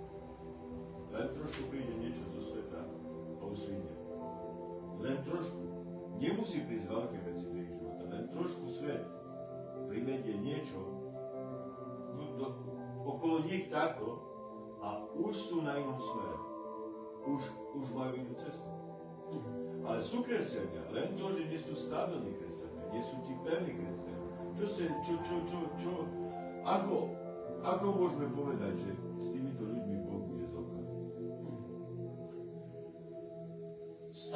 kresťania?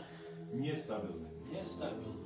Ktorí keď vidia niečo vo svete, už sú ďaleko od cirkvi, už sú od spoločenstva, už sú ďaleko od veci Božích. Už hneď. Na určitý čas a potom zase na nejaký čas, krátky a zase. Tak Biblia hovorí o takýchto ľudí, že oni nemajú naplno dovzdané srdce Bohu. Oni nemajú naplno dovzdané srdce Bohu a tak ako si aj spomenutý, a ako rozsievač prišiel a rozsieva. A ja takýchto ľudí nie, že volám, ale už celé kresťanstvo bola takýchto ľudí, ako keby oni chodili iba na návštevu do zboru. A to není dobré. Není to dobré byť nestabilný, pretože stabilita niečo ukazuje v Biblii. Pretože človek, ešte raz to poviem, človek, ktorý prijal Krista a obul si evanjelia, topánky evanjelia, on musí stať stabilne. To znamená, že on niečo zlé urobil vo svojom srdci. Že on už nestojí tak stabilne, ako by mal stať. Pretože Biblia hovorí, že tvoja viera musí stať pevne. Musí stať pevne a taký príklad ja poviem, stĺp. Ako Ježíš hovorí, že ten, kto vydrží, urobím ho stĺpom, zjavenie Jána, stĺpom v chráme môjho Otca. Urobím ho. Takže taký človek je na takom tenkom ľade, on sa pohybuje, on veľmi riskuje. Takýto človek veľmi riskuje, pretože 1, 2, 3, on už môže byť celý zatopený vo svete. Vedel by si pomenovať, ktoré takto ľudia, ktorí sú tak nestabilní kresťania, ktoré najviac veci tohto sveta ľudí berú preč od Krista? Tí najčastejšie veci, ktoré sú. Tak sú to peniaze, milovanie peniazy. Hovorí slovo Božie, že človek si musí dávať pozor na mamonizmus, že nesmie milovať. Áno, peniaze sú dobré, ak slúžia nám, ale ak sa človek do nich zamiluje, tak prehrá celý život. Prehrá celý život, potom je to zlato. Je to zlato, ktoré ozaj berie ľudí preč od Boha. A ja sa aj čudujem, poviem to verejne, že kresťania sa vystavujú zlatom. Ja to poviem a kresťan má byť pokorný, kresťan má prijať askézu. To je, askéza znamená, že uspokojiť sa so všetkým, čo má. Buďte spokojní s tým, čo máte. A mne to osobne nevadí. Máš, kúpil si, ani mňa to nikdy nepohorší. Ak človek má zlato. Lenže, počúvaj Štefan, aj vy, bratia, čo ste pri telefónoch, tak každý ti povie, že, brat môj, každý ti povie, že veď aj Abraham mal zlato. Ale oni si neuvedomujú, že vtedy zlato, Štefan, bolo a slúžilo ako platidlo, ako teraz máš menu.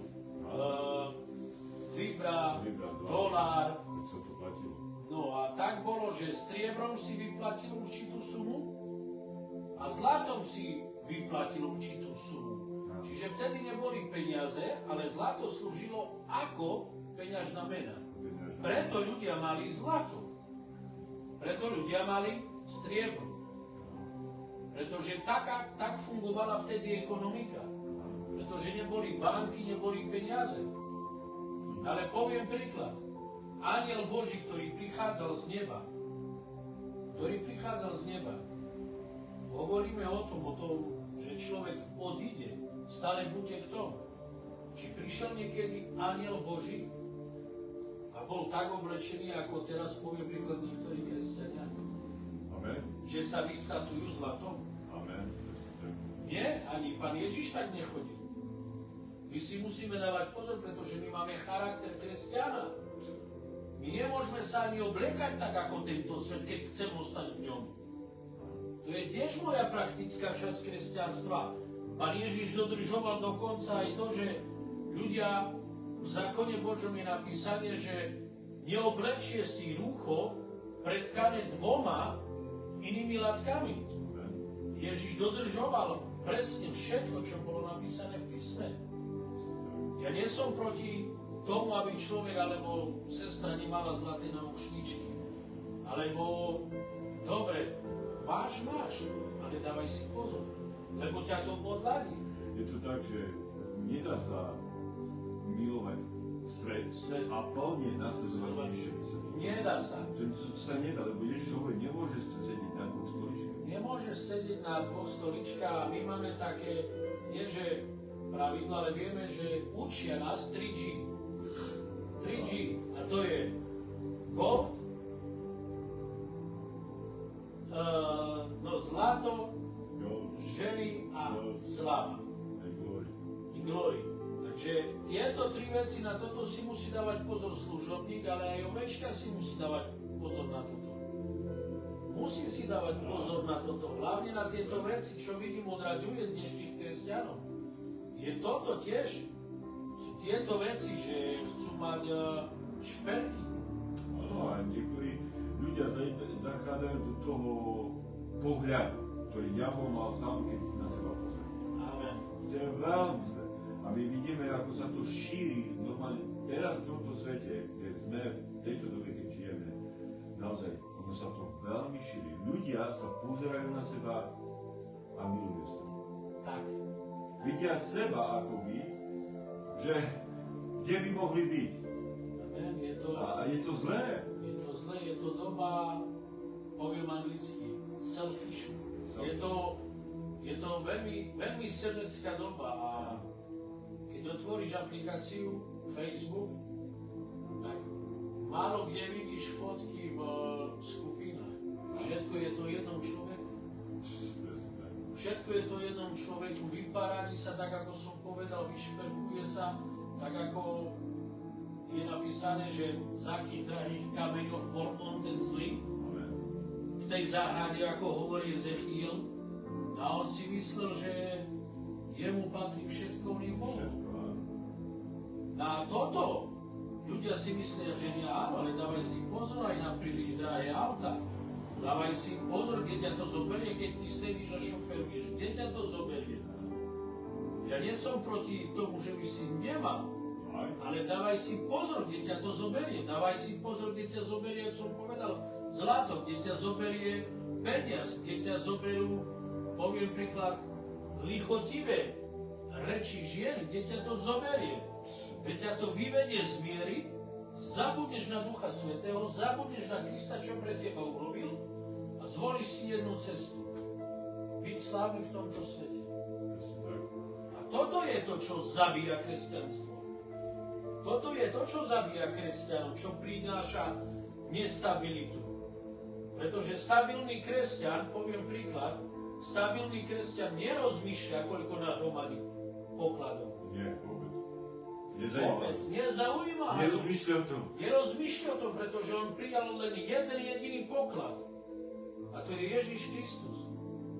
Pretože on hľadal, Biblia hovorí, Evangelium hovorí, že on hľadal. Ale keď našiel tú perlu, tak už bol spokojný so všetkým. A takto my máme nájsť. Nie, že nájsť, my sme ju už našli. Pre kresťanov je zlé povedať, choď hľadaj tú perlu. Nie, ty si už našiel tú perlu. My sme už našli tú perlu. Mne na čo už niečo iné, aby mňa to odrovnalo vnútri. Ja poviem a... No, povedz ty, Štefan. Aké je najnebezpečnejšie v duchovnom svete, že niekto môže ochabnúť tej viere? Kde je to najnebezpečnejšie? V duchovnom svete, v duchovnom rozpoložení, že človek ochabne, že kde je nebezpečenstvo, tak najnebezpečnejšie je vtedy, keď človek stále hovorí. Prečo je vlážnosť tak nebezpečná?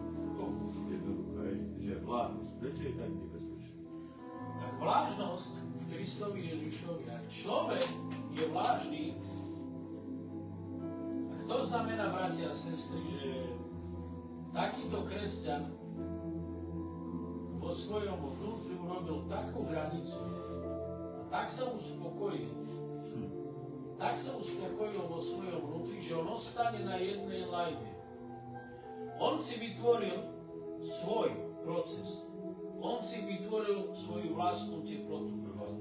Svoj vlastný pohľad. On si vytvoril svoj vlastný, ako bude udržiavať on oheň. Ako bude on udržiavať tú chuť toho Božieho slova.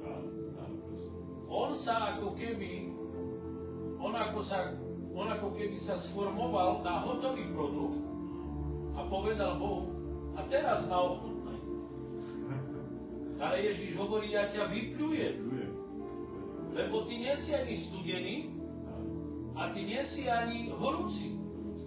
Pretože vlážnosť znamená, keď vypiješ vlážnu vodu, tak tam nie je chuť. Tá vlažná voda pre vnútro človeka sa nehodí. Ono sa nehodí. Ako človek môže sa stať vlážnym? No ako tým, že on sa uspokojí s tým, že už nechce rásť. Vôbec on už nechce rásť, on si povedal, že prišiel na určitú úroveň, ale Boh nechce, aby si prišiel na určitú úroveň a tam stal. Nie. Preto hovorím, ty nie si ani tu a ty nie si ani tu. Preto ťa ja vyhodím. Ty musíš byť studený, poviem príklad, studený. Poviem príklad, prídem pred Bohom a som zlomený. Prečo by som klamal Bohu, keď som zlomený v duchu? Prečo by som mal byť taký, že nepoviem, Pane, cítim veľký chlad v mojom živote, Pane, necítim tvoj oheň, prosím ťa, zápaľ vo mne oheň. Pán Ježiš sa zľutuje a ten oheň zapálí. Chlad skončí. Tá vlážnosť je taká neláska. Dá sa povedať, že tam nie je láska. Aj tá áno, vyprchla už aj láska k Bohu. Amen. Amen. Sa rozmnožila tá taká, títo ľudia, ktorí sú takto, tí vlážni, ja si myslím, že oni sú takí, oni všetko majú už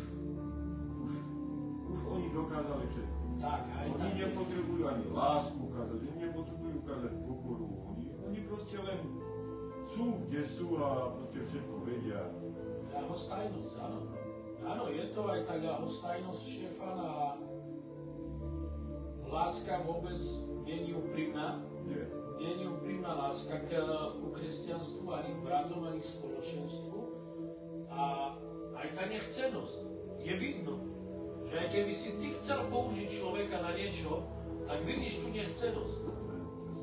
Vidíš tú nechcenosť, vidíš tú vlážnosť a takýto človek vlážnosť aj dáva najavo. On dáva najavo okolo seba, že nie je tak dobre. A toto je tá vlážnosť a kresťan povie, nie je tak dobre. On nechce pracovať, nechce spolupracovať, pretože ten zbor, o ktorom hovorí zjavenie Jána, tak Ježiš ich upozorňuje. Nesmieš byť vlážny. Kresťan nemôže byť v tele Kristovom človek nemôže byť vlážny. Pretože je to zlé. Tá posledná otázka, je, že ako si zachovať vernosť Kristovi až do smrti?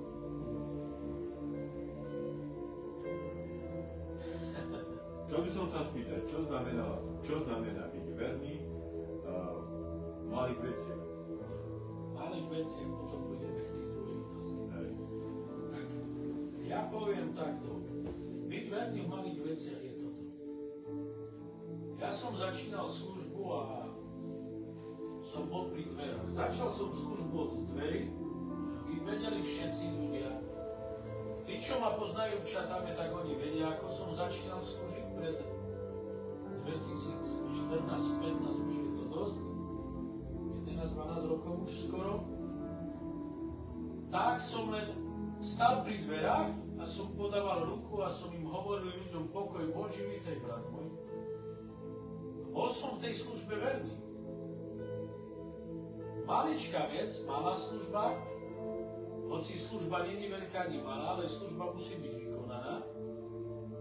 Potom od dverí ma dali do prostredku, už tam som dával pozor na zbor, na bratov, keď bude niečo treba, či stoličku položiť, či niečo sa stane, aby som tam bol pripravený aj ľudí usadiť. Potom, aj v tejto službe som bol veľmi, dostal som spolu s manželkou detskú službu a aj som slúžil pri aparáte. A som slúžil tak, že som skladal aparatúru a rozkladal. A bol som tam verný. Potom ma dali z detskej na mládež. Takže v jednom čase, lebo v týždni som mal, celý týždeň som mal nabitý a som slúžil 7 dní v týždni. Pri takýchto malých službách, ale slúžil som 7 dní v týždni. A som vedel, že nemôžem si dovoliť ani jeden deň chýbať. A to je tá vernosť. A dnes nevidím to, že keď človek niečo dostane do ruky, tak ako keby tak lacine ostane doma. A toto je zlé. Toto je veľmi zlé, bratia a sestry. Ak ty slúžiš a ty porušuješ vernosť. Pretože ty, keď porušuješ vernosť, tak ty robíš to, že ukazuješ Bohu čo? Opak vernosti je nevera. A ako ostať verný celý život Kristovi Ježišovi, tak najväčší príklad na tejto zemi, čo môže byť a môžeme dať ako za príklad, je manželstvo. Je manželstvo. A máme v Biblii aj krásne manželstvá, máme v Biblii aj manželstvá, ktoré nie sú príkladom. Ale pre nás príkladom o manželským je Abraham a Sara. Abraham a Sara je pre nás manželským príkladom pretože Sara žila 127 rokov a žila s ním dlhé roky, aj keď nemala deti, 90 rokov bez detí. Nikdy si nevybrala inú cestu, nikdy svojho manžela nepodviedla, nikdy svojmu manželovi nepovedala, ty už nie si môj pán. Aj keď vidíme tam veci okolo Hagar, aj keď išiel Abraham a povedal, že to je moja sestra, ale nevidíme tam cudzolostvo, nevidíme tam smilstvo, nevidíme tam veľkú nevernosť. Vôbec. A sa stalo otcom viery a ešte napríklad, nie že napríklad, ale Biblia nám hovorí, že buďte ako Sara. Veď vy ste dcery Sarine, hovorí. Tak buďte ako Sara. A Sara bola žena, ktorá bola verná svojmu manželovi. A takisto máme príklad, vidíme veľký príklad v Biblii, taktiež Zachariáš a Alžbeta. Tiež starí ľudia, prišiel anjel Boží a im povedal, budete mať syna. A prečo by som ja nemal byť takto verný Kristovi? Pokiaľ som na tejto zemi. Prečo ja si nemám uchovať vernosť v tom, že viem, že bratia ma potrebujú, viem, že zbor ma potrebuje, viem, že musím tam byť na tom mieste. Musím. Vieš, ide o to aj, že tí ľudia dneska všeobecne ľudia rozmýšľajú, aj keď majú prečítanú Bibliu, alebo poznali cirkev, boli cirkev, teraz sú mimo cirkev a niektorí sú v cirkev. Zabudli na jedno, že tá vernosť sa počíta, veľmi sa počíta v tom, že máš otvorené dvere do Božieho kráľovstva. A ľudia o tom prestali rozmýšľať, ako by byť verní v niečom. Či vo viere, či v chodení v Duchu Svatom, či chodení v tej láske, či tej poslušnosti. Ľudia na to úplne zabudli, lebo ich cieľ, ten cieľ, ktorý na začiatku mali, o ktorom boli informovaní, že ten večný život, tam, kde je Kristus, ako hovorí Ježiš, tam, kde som ja, budete aj vy. To toto im ako keby diabol vyťahol z mysle, zo srdca. Oni tam nenosia to už. A preto tá vernosť už taká není, ako by mala byť vernosť. Vieš? Dali si to ukradnúť. Áno, oni si dali to ukradnúť, lebo človek môže byť verný pre takto, napríklad. My chodíme s Pánom, preto lebo vieme, čo to obnáša. A čo Pán urobil pre nás, sme verní aj v tom, lebo vieme, kam ideme. Ten koniec všetko, že my vieme, musíme dojsť až do konca, aj keby Pán neprišiel počas nášho života, my vieme, kam ideme. Amen. A to je v nás zasadené. A toto, keď človek nemá v sebe zasadené, vo svojom srdci, vo svojej duše, že on kráča Pánom až do konca, preto, lebo vie, kde pôjde. Lebo Ježiš neurobil zbytočne to, že zomrel na Golgotskom kríži.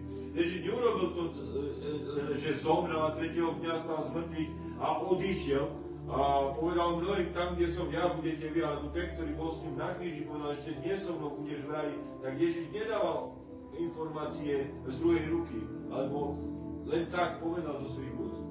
Hovoril jasne a zreteľne Ježiš. A toto ja si myslím, že mnohým ľuďom diabol ukradol. Oni mu ukradol to. Lebo tá túžba vedieť, čo tam je hore, že príde ten deň, že vstúpim tam, oni to nemajú. Ako keby z toho odišli, že to nepotrebujú. Potrebujú všetko z tohoto sveta, ale ten základ bohatstva diabol vyťahol. Normálne vyťahol ako keby nejakú, vieš, nejaký niť, keď vyťahneš a úplne von. Je tam medzera, predstavte to rozmýšľať. Je to tak, my ako kresťania, my sme služobníci Boží, nielen služobník Boží, ale je napísané, že tam, kde je Pán, tam musí byť jeho sluha. A to, čo hovoríš, tak Pán Ježiš práve týmito slovami víta svojich služobníkov. Môj verný a dobrý sluha. Poď! Kde ich víta? To je ten... On ich nevíta tu na zemi. Však to je také nádherné. A tu, tam, veď sme všetci bratia a sestry. Aj keď sme služobníci, ale všetci sme bratia a sestry. A bratia a sestry, však marnotratný syn, keď sa vrátil domov, tak čo mu bolo otvorené? V jeho otcovom kráľovstve. Do dvere vnúka, aby vošiel. A vyšiel dnu. Nie už vo svete, ale do domu, do tej nádhery, do toho krásneho života, kde je láska, kde je všetko.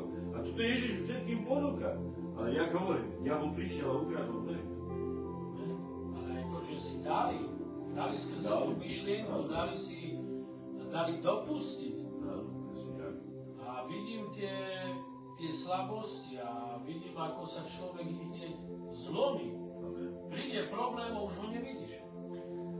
Nie, že by stál vo viere a vyriešil to i hneď, ale rieši to tým, že nepríde do zboru. Rieši to tým, Štefan, že on sa odizoluje. Presne tak. Takto sa nerieši kresťanstvo, pretože ja musím myslieť, že ja som dal Bohu sľub. Ja som dal Bohu sľub a ja musím mu byť verný. Ja keď to tom rozmýšľam, tak keď som modlím sa, ako hovoríš ty, dávam otázky Pánovi z lásky. Chcem vedieť odpoveď a Pán prichádza, dáva otázky a odpovede mi skrze Ducha Svätého. Som vďačný, že aspoň takýto vzťah mám. Nemám veľký vzťah ako Mojžiš, Eliáš, alebo tí veľkí proroci, alebo ako apoštolovia mali, oni mali naozaj veľký vzťah s Pánom. Ale my máme ako taký, a to je naše bohatstvo, ktoré máme. Cez deň, keď sa modlím a tak ďalej, a keď sa modlím, alebo pýtam sa Pána, že Pane, tí ľudia, ktorí poznali dobre Pána Ježiša Krista, poznali Tvoju vôľu, poznali Tvoju lásku, poznali tú obeť, poznali krv Tvoju, že čo Ty chceš pre nich, pre všetko a vlastne, aká je to naozaj veľké povolanie až vydržať do konca, lebo majú to robiť. Ty si na pomoci, Ty im pomôžeš, aby došli. No sú inde. Hovorím, čo oni dávajú svojmu domu. A Pán mi prichádza odpoveď. Normálne Duch Svätý prichádza a hovorí, dávajú svojmu domu, ako svojej domácnosti, títo ľudia dávajú svet. Svet. Vo úplne zo sveta veci prinášajú do svojej domácnosti, dávajú to svojim deťom, dávajú to do svojho manželstva a všetko to, čo by malo byť ako Kristus chce v ich dome, není priestor na to. Není proste, aby Boh tam niečo urobil, aby konal v ich domácnosti. Nie je žiadny priestor. Amen. Je to tak, bratku. Ja sa čudujem aj tomu, Stefan, že čudujem sa veľmi a som milo prekvapený od ľudí. Ja nie som proti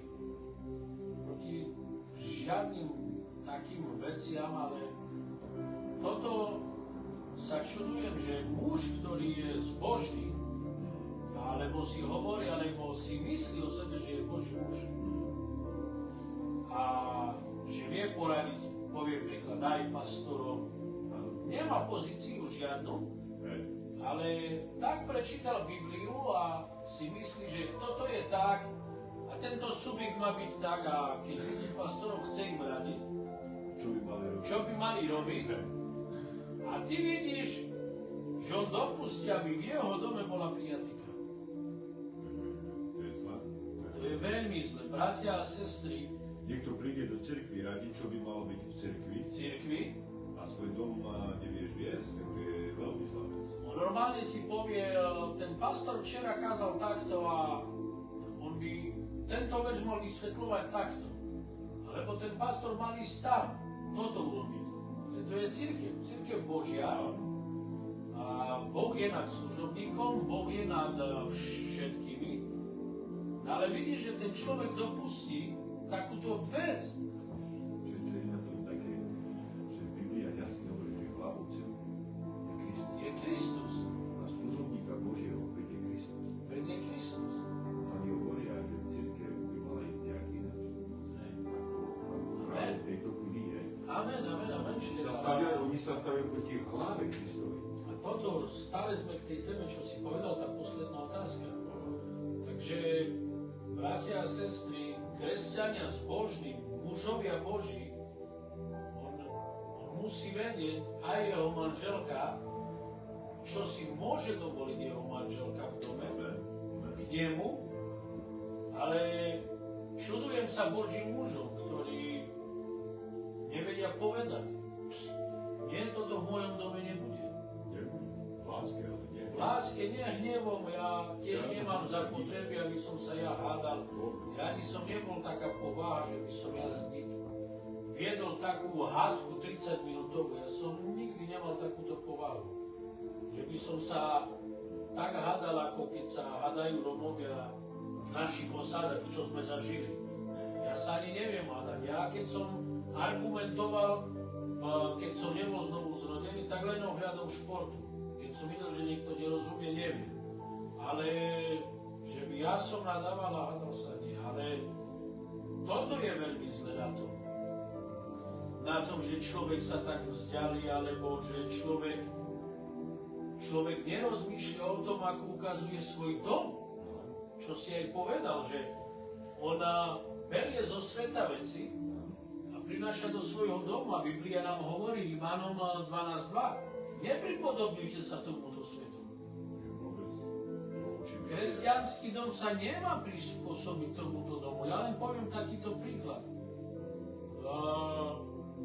Choďte do moslimského obchodu tu v Anglicku, či kúpite alkohol.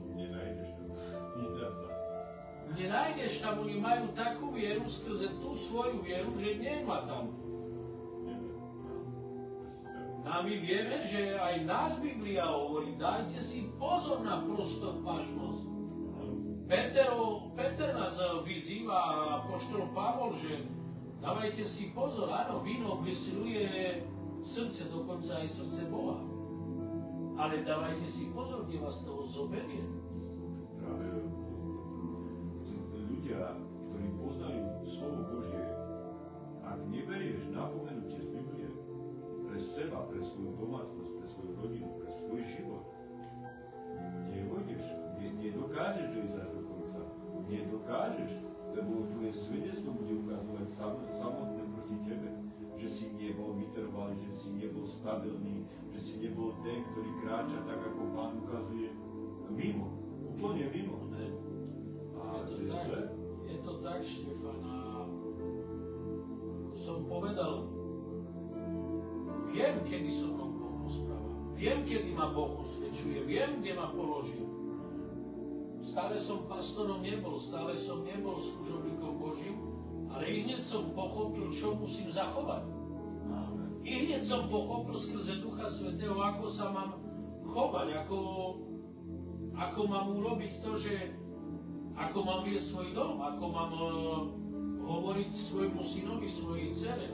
A boli maličky a začal som im hovoriť, my už toto nebudeme robiť, deti. My takto nebudeme žiť. Žil som takto a ďakujem Bohu, že Boh mi dal takú milosť, že mňa môj dom pochopil. Že moja rodina ma pochopila, že Duch Svätý im dal tú milosť.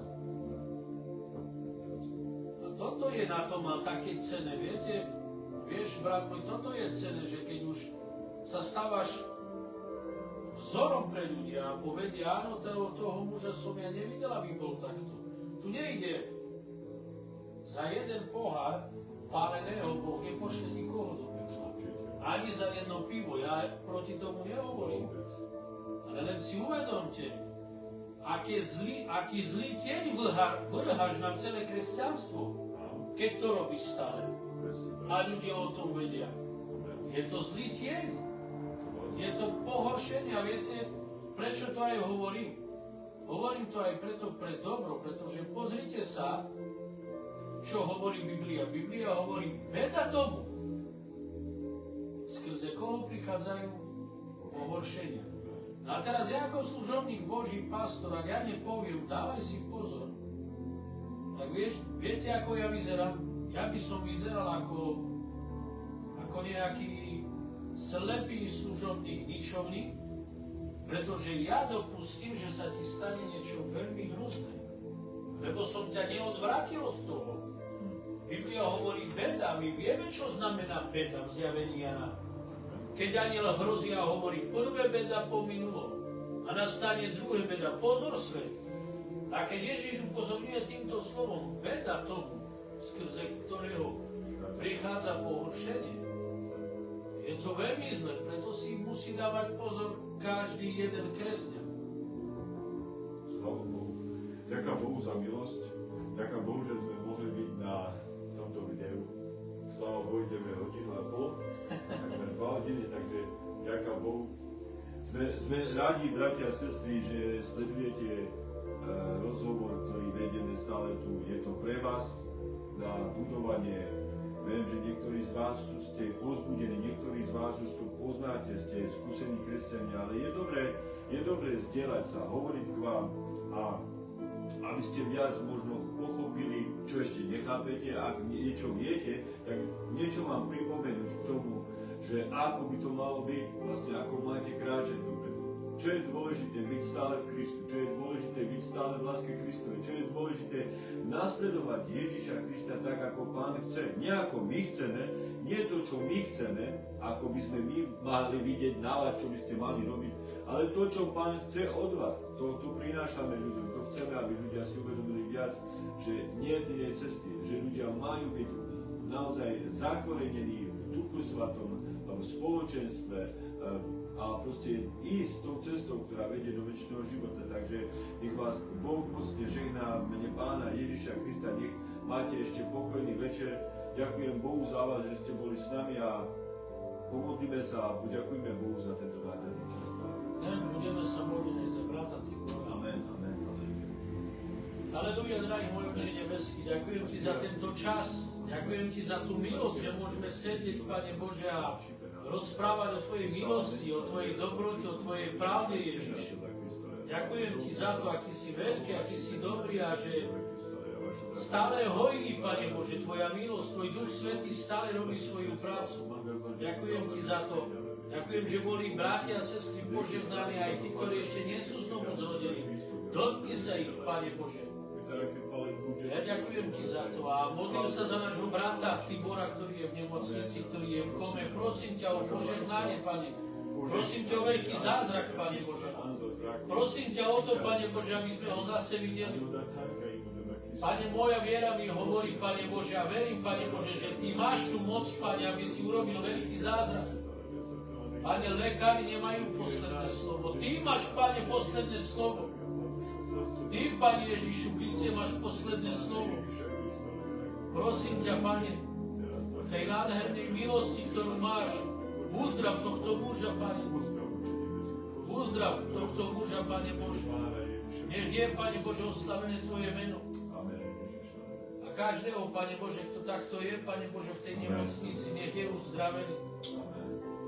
Sláva Ti, Pane Ježišu Kriste. Ďakujem Ti v mene nášho Pána Spasiteľa Ježiša Krista. Amen. Nech vás Boh žehná všetkých. Pokoj Boží vám.